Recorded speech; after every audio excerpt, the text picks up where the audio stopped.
Sur Word, c'est juste un bouton. Sur Excel, c'est une formule. Imaginons que tu as écrit une longue phrase, malheureusement tout en majuscule, tu t'en aperçois. Là, il suffit de sélectionner la phrase, d'aller dans l'onglet Accueil, puis de chercher le petit bouton Modifier la case, qui est représenté par A majuscule, A minuscule. On clique dessus et tu peux mettre soit tout en minuscule, soit majuscule en début de phrase, comme ceci. D'un simple clic, c'est automatique. OK. Maintenant, sur Excel.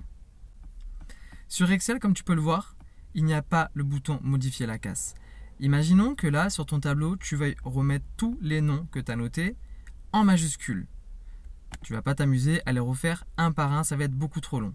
Pour faire cela, il existe une formule. Alors avant ça, on va d'abord insérer une colonne entre les deux. On va remettre notre colonne nom. Et ici, on va donc taper égal majuscule, puisqu'on veut tout passer en majuscule. On sélectionne le texte que l'on veut passer en majuscule, puis entrée.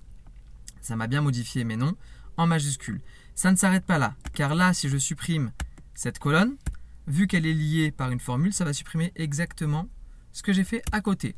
Donc, pour éviter cela, je vais simplement faire un copier-coller là où je suis et je vais faire un collage spécial en collant que les valeurs. Et maintenant, je peux supprimer cette colonne et j'ai bien mes noms qui sont en majuscule. Tu connaissais les deux méthodes ?